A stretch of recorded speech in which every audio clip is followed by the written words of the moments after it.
What's up you guys, so welcome to the very first episode of Meta Monday, where every Monday I talk about which Pokemon is good for PvP, but more importantly, which moveset you need to have to win your next battle. Let's get started. So I made a lot of videos about PvP already, and how to read the chart and the mechanics of PvP. But the other day I was explaining to my friends about PvP some more, and I was like, you have to look at a chart to understand PvP. I said to you already. And then he was just like, we have to use a chart for PvP? And she was like, I don't have time for that. But then my friend Anthony said, just tell us which Pokemon to use. And I was like, oh okay, that's a good idea. Maybe I should just do that. So instead of teaching you guys how to read the chart to go back and forth and, save you guys all the questions that you guys may have about that, I thought I'd just make it simple and easy and just give you guys the answer to the test. And just tell you guys which Pokemon should have which moveset. And there you go. Once it's all set, you can just use it in PvP. So to jumpstart my very first episode of Meta Monday, I'm gonna go over my top 20 Pokemons to start off with in PvP. So no matter if you're a new player or a returning player or just someone who just doesn't understand Pokemon in general, this video is for you. As a quick disclaimer, my top 20 list right here is just meant for people to free for all, to like go at it with someone else. That this is useful for just in general. For anything really. This is separate from self-league tournaments where they have theme tournaments and limitation with which type of Pokemon you can use. And things can always change because anytime Niantic tweaks the game and add more attributes like new Pokemon, new moves, or reworking base stats for Pokemon, everything is subject to change. Alright, so let's start off our top 20 list of Pokemon. Remember, we had 20 Pokemons to go through, so we're gonna be moving kind of fast, right? Alright, to start off, our top 20 is Venusaur. Venusaur is a grass and poison type. And you want to have Vine Whip and Frenzy Plant. You gotta have Frenzy Plant. It's just the best grass move in the game right now. It's not the strongest, but it charges up really fast. And I highly suggest that you have Sludge Bomb with it too. To counter against Fire type, Sludge Bomb is going to do a lot of neutral damage. Alright, number 2 on the list is Blastoise. You definitely want to have Water Gun and Hydro Cannon. I would prefer Blastoise over Feraligatr because Feraligatr's Water Gun is a legacy and I was never able to evolve to a Feraligatr with Water Gun and Hydro Cannon. And Hydro Cannon is like the best water move. Water Gun is like the fastest water move too in PvP. Waterfall does more damage for raid battles and gym battles, but for PvP you definitely want Water Gun and Hydro Cannon. And honestly, you do need an Ice Beam to counter against Dragon and Plant type. Moving on to Charizard, which is like everyone's favorite Pokemon. Charizard knows Fire Spin with Blast Burn. Wing Attack would have been a better attack for Charizard, but it was never able to learn Wing Attack and Blast Burn at the same time. Wing Attack is a legacy move, but you definitely want Fire Spin. It does a lot of energy with Blast Burn, and for your shield baiting, Dragon Claw is a must-have. Definitely Charizard is a great Pokemon to have for PvP. Alright, moving on to Azumarill. Azumarill is a water and fairy type. It is a tank. You gotta have Azumarill because it knows Bubble, Ice Beam, and Play Rough. Play Rough will definitely destroy a lot of different Pokemon that and deal a lot of neutral damage.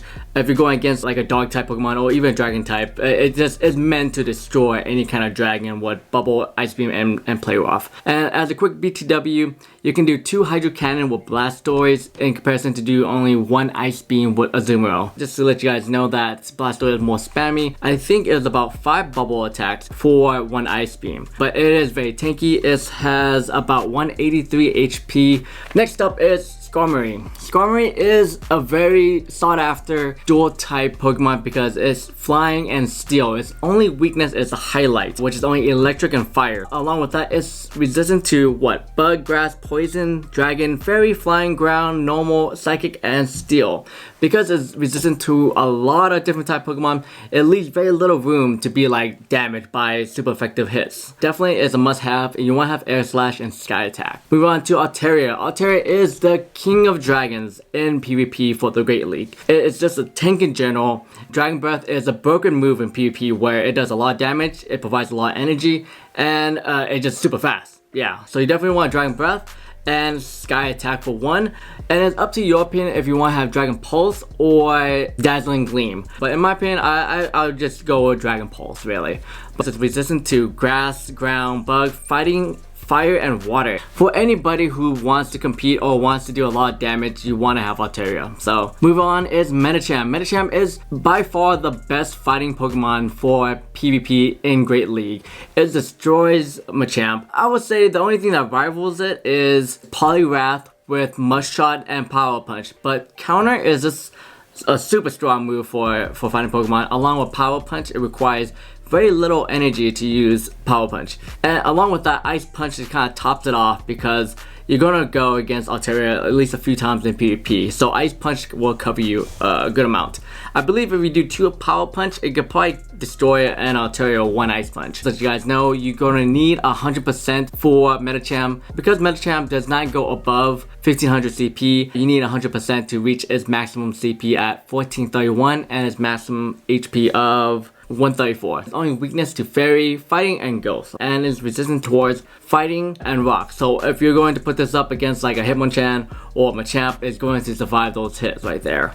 Alright, next up is the tank of all tank, Bastodon. Bastodon is super tanky, and its only weakness is Fighting, Ground, and Water. It's resistant towards Poison, Flying, Normal, Bug, Dragon, Fairy, Ice, Psychic, and Rock. So if you're going against this with the Altaria, you're gonna lose. Even though like Altaria is a beast itself, it's just such a tank. It has high defense, and you're gonna definitely need to go at this with any type of fighting Pokemon, or with a ground type Pokemon that can learn Mud Shot, will do a good amount of damage too. Anyways, moving on to Lapras. Lapras is Ice and Water type. In my opinion, I would like to use it with Ice Shard instead of Water Gun. I have Surf for the fire Pokemon, but as far as like using Ice Shard versus Water Gun you'll be doing more fast damage for its quick attack. Its weakness is Electric, Fighting, Grass, and Rock type Pokemon. It's resistant towards Ice and Water. So if this is to go against another Lapras, you're going to be able to activate your charge move faster than your opponent if your opponent uses Water Gun and then you use Ice Shard. Alright, moving on to Venomoth.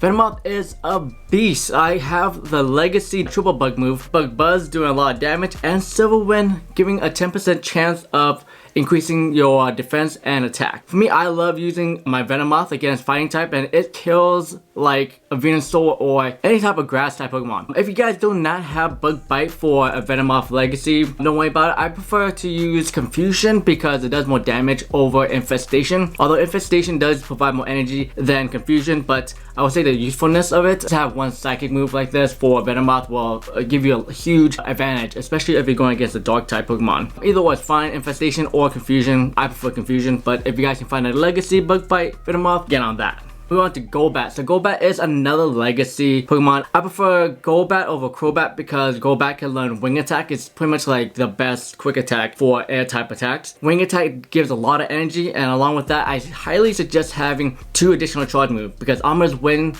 doesn't require that much energy to activate, as well as giving a chance for its attributes. I forgot what that is. I think increasing your attack or defense. I think both, I forgot. You know, when your opponent doesn't have more shield left, Shadow Ball is just gonna wreck your opponent because most Pokemon are not resistant towards Ghost type, so they'll take neutral damage. An Ominous Wind is just really great to just shield bait, so I highly suggest Golbat. Alright, next up we have another bug type. We have Scissor. So with Scissor, although Scissor itself is not that strong, it doesn't have that much HP, its strong point is that it's only weak against fire type and is resistant towards grass, poison, bug, dragon, fairy, ice, normal, psychic, and steel. Even though it's weak, it has a lot of resistance and it's generally just a spammer. Like with any kind of fast move, I normally have X Scissor or Night Slash. You can also have Iron Head with that too. It's not, you can get the stab with that. It's up to your choice, but I do suggest having 2 types because for me, when I use this, even in Ultra League, to go against like a Giratina, going with X Scissor or Night Slash, it does a lot of damage. Iron Head's fine too, just that's your discretion, but I think having 2 charge move, so you want to utilize a spam, like this is a spam type Pokemon. And in relation to a bug type, Fortress is the same thing as Scissor, just not as spammy. Bug Bite is a great bug type attack. Rock Tomb does destroy like any kind of like fire type. I personally haven't tried Fortress that much in Pokemon Go, so I just keep it to just Bug Bite and Rock Tomb. You can add Earthquake too, but Fortress strength is that it's a tank. Like if you don't have fire type to counter against it, you're gonna have a lot of problems taking it down. In comparison, do I prefer this over a Scissor? I prefer Scissor because Scissor has more versatility as far as like using the quick attack and charging up the spam. Let's see, moving on to Male Metal. It takes the place of Raichu and Raikou and Zapdos for me because it's a steel type. Its only weakness is Fighting, Fire, and Ground. Has a ton of resistance and has Thunder Shock, which is like the fastest energy gain electric move in the game. It's like the best quick attack for electric move. Thunderbolt takes a little bit to charge up, but Thunder Shock is great for energy farming.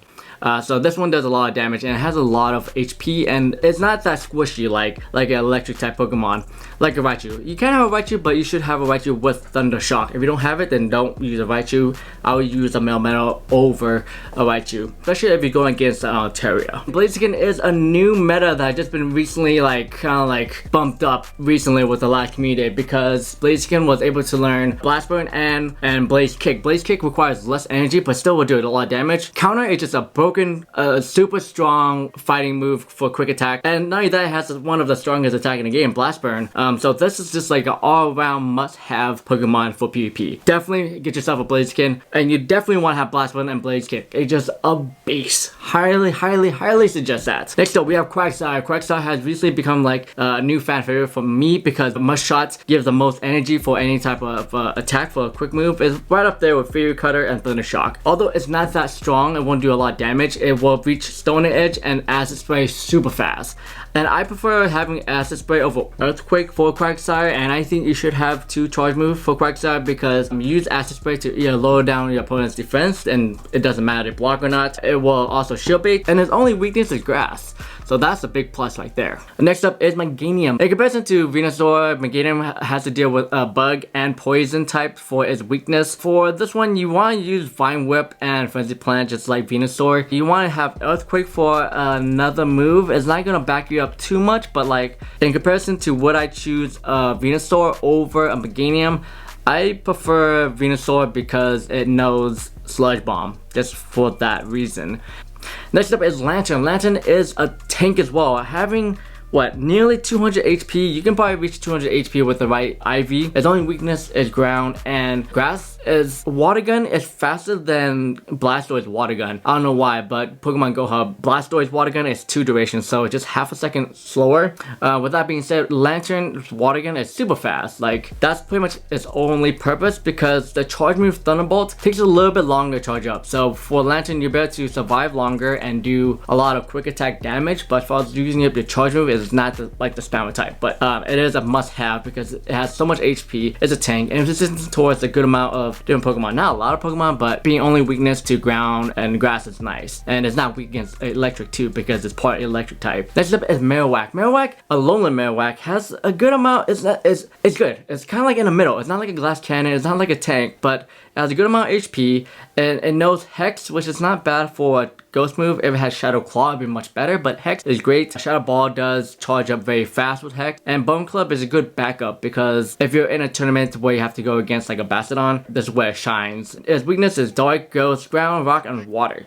but resistant towards Bug, Fighting, Normal, Fairy, Fire, Grass, Ice, Poison, and Steel. So all that resistance gives it kind of like that little right there. Highly suggest getting a Marowak from a raid. Next up is Hypno, and this is a special case where if you don't have the Legacy Psyshock or Shadow Ball, I don't recommend using this, because although it is a more tankier for a Psychic type, but I wouldn't suggest having a Hypno on your arsenal list if you don't have at least a Psyshock or a Shadow Ball Hypno. But I thought I might just point that out because I have both. Alright guys, we're done with all 20 Pokemon. It went by pretty fast. So let me know what you guys think of this video style for Meta Mondays, and comment below what you guys think should have been added to a list. Did I miss anything that's really important that you think people should have for the top 20 Pokemon to start off with PvP? And like this video if this helps you out, and I'll see you guys for the next Meta Monday or for the next video. Peace out. Perfect. What's up you guys? So here at the first Kyogre raid, and you know what? I'm good to go because the first Kyogre raid that started, I got my shiny Kyogre. It's funny because the first time it came out, I did not get a shiny, and the second time it came back, it took me like, I don't know how many raids to do this, but I'm good to go now. Just toss it right there. Oh, can't even do it with my thumb. And nope, can't do it. Can't do it with my thumb. Come on. Oh my god, I might even lose all my balls. I only got 12 left. Nope. Uh-oh. It's actually pretty dangerous now. There we go. Oh, just gotta hit it one time. It's amazing. Like, I never get this kind of luck. I guess it's my kind of like, alright, cool. Hopefully I can get a shiny Scyther later on tonight, because I've been going there for a few days now. Nice. Cool, I'm good to go. Alright, on to the next shiny hunt. Alright, well, I didn't didn't get a shiny scythe tonight, but I did get a... Ooh, I should put that with the golden raspberry. Ooh. So, I did not get a shiny scyther, but people around me were getting shiny scythers at the scyther nest, and I'm just like, oh my god. But hey, a shiny Krabby, I will take that. That is like probably more, that's way more rare than a shiny scyther, but still though, it's like, oh, I want my shiny scyther. I've been out here for like 3-4 days already, just like everybody I run into, like they got one. And just like, not me, but keep on going. At least I got my shiny Kyogre today and my shiny Krabby, so it's not too bad. But I want my shiny scyther. I want it.